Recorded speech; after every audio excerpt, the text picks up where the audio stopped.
Hola amigos de YouTube, soy Cristian Segarra. Hoy traigo un nuevo video sobre una breve explicación de los sistemas de comunicación electrónica. Comenzamos.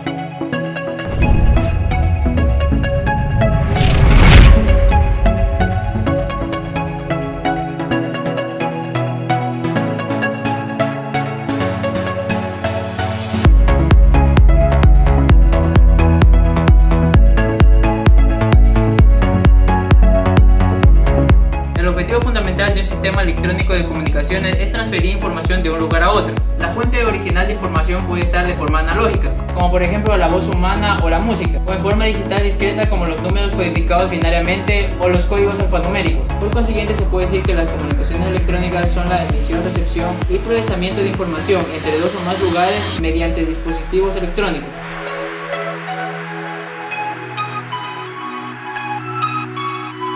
Samuel Morse en 1837 desarrolló el primer sistema electrónico de comunicación utilizando inducción electromagnética para transferir información en forma de puntos, rayas y espacios entre un transmisor y un receptor sencillo, usando una línea de transmisión que consistía en un tramo de conductor metálico. Llamó telégrafo a su invento. En 1876, Alexander Graham Bell y Thomas Watson fueron los primeros en transferir de manera exitosa la conversación humana a través de un sistema sencillo de comunicaciones con hilo metálico, al que llamaron teléfono.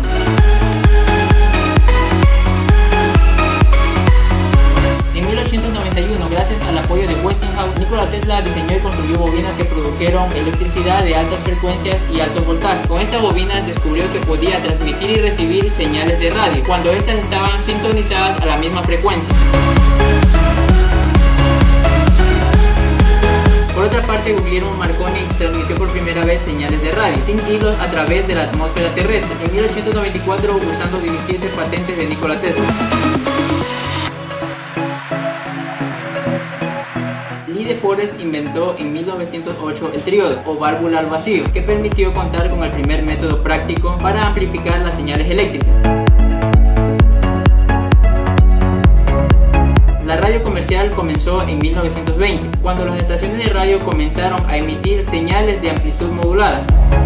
En 1933, el mayor Edwin Howard Armstrong inventó la modulación de frecuencia FM y la emisión comercial de FM comenzó en 1936.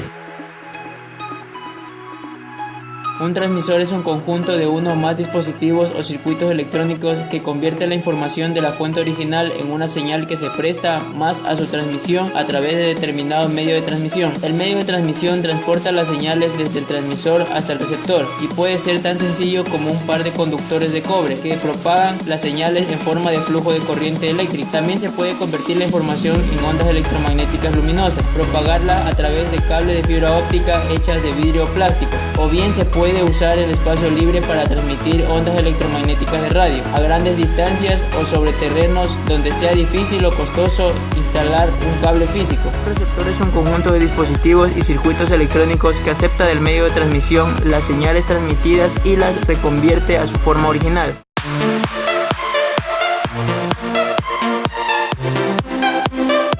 La modulación es la variación sistemática de algún atributo de la portadora, como la amplitud, fase o frecuencia, de acuerdo con la función de la señal del mensaje. Hay dos razones por las que la modulación es necesaria en las comunicaciones electrónicas. Es en extremo difícil irradiar las señales de baja frecuencia, en forma de energía electromagnética con una antena. Ocasionalmente, las señales de información ocupan la misma banda de frecuencia, y si se transmiten al mismo tiempo, las señales de dos o más fuentes interferirán entre sí. La demodulación es el proceso inverso a la modulación y reconvierte la portadora modulada en la información original, es decir, quita la información de la portadora. La demodulación se hace en un receptor con un circuito llamado demodulador.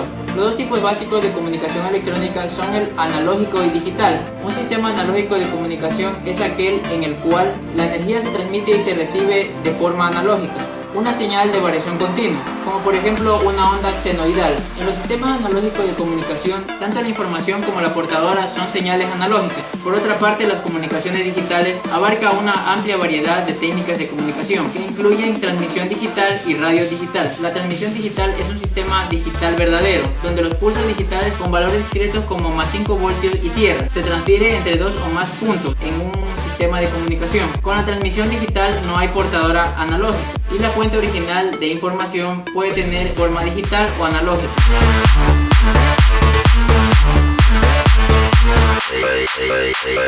El espectro electromagnético es la representación gráfica en forma ordenada y a escala continua de los diferentes tipos de radiación, en función de su longitud de onda y frecuencia de onda, cuyos valores oscilan desde el orden del Armstrong, micrómetro, centímetro, metro hasta el de kilómetro, comprendido desde las subsónicas hasta los rayos cósmicos. El espectro de frecuencias se subdivide en subsecciones o bandas. Cada banda tiene un nombre y sus límites.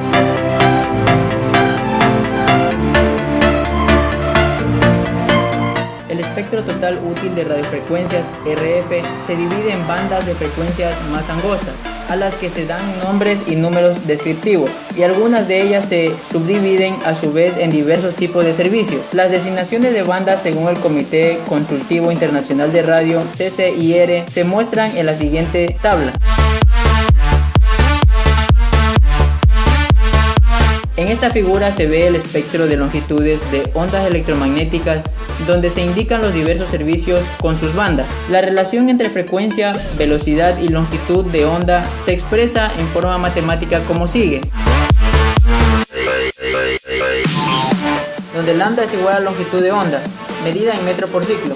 C es igual a la velocidad de la luz, 300 millones metros por segundo, y F es igual a frecuencia medida en hertz.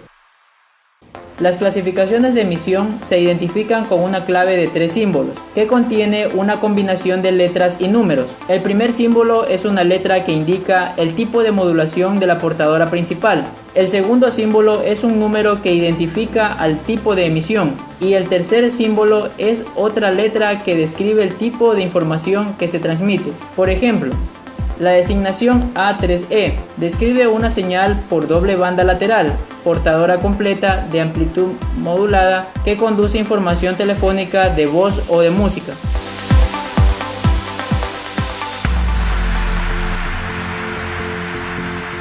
Las dos limitaciones más importantes en el funcionamiento de un sistema de comunicaciones son el ruido y el ancho de banda. Se define el ruido eléctrico como cualquier energía eléctrica indeseable que queda entre la banda de paso de la señal. Se puede clasificar el ruido en dos categorías, correlacionado y no correlacionado. La correlación implica una relación entre la señal y el ruido. Por consiguiente, el ruido correlacionado solo existe cuando hay una señal. Por otra parte, el ruido no correlacionado está presente siempre, haya o no señal. En la siguiente tabla podemos apreciar las fuentes de ruido eléctrico.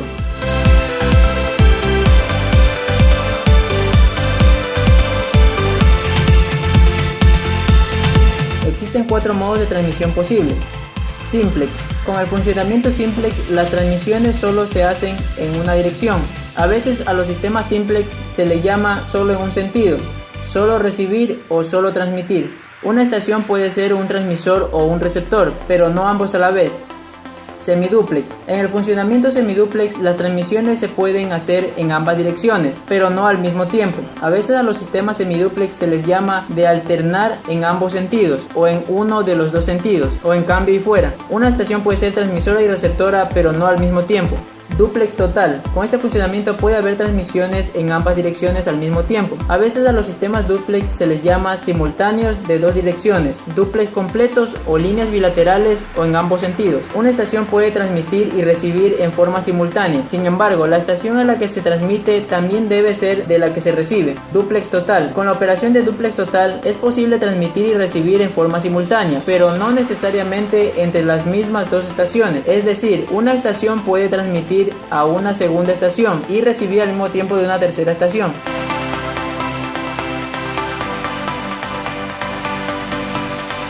Los circuitos de comunicación electrónica se pueden configurar de varias formas. Una de ellas es la transmisión a 2 hilos. Usa 2 conductores, uno para la señal y el otro para la referencia o tierra, o bien una configuración de circuito que es equivalente a solo 2 conductores. Los circuitos de 2 hilos se adaptan en forma ideal a la transmisión simple, aunque se pueden usar en transmisiones semidúplex y dúplex. La línea telefónica en el hogar del lector y la central más cercana es un circuito a 2 hilos. La primera imagen es un circuito pasivo formado por dos conductores que conectan una fuente de información a través de un transmisor con un destinatario en el receptor.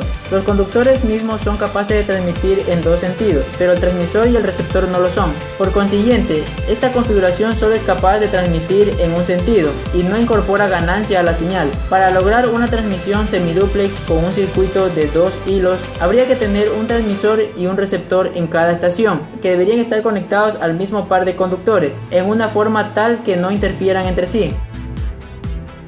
La segunda imagen muestra un circuito activo a dos hilos, es decir, uno que incorpora ganancia. Con esta configuración, un amplificador se intercala en el circuito, entre el transmisor y el receptor. El amplificador es un dispositivo unidireccional y en consecuencia limita las transmisiones solo a una dirección. Para lograr las funciones de semidúplex o dúplex, habría que alterar la información que viaja en direcciones opuestas de tal modo o por algún método que convierta la fuente en destino y el destino en fuente.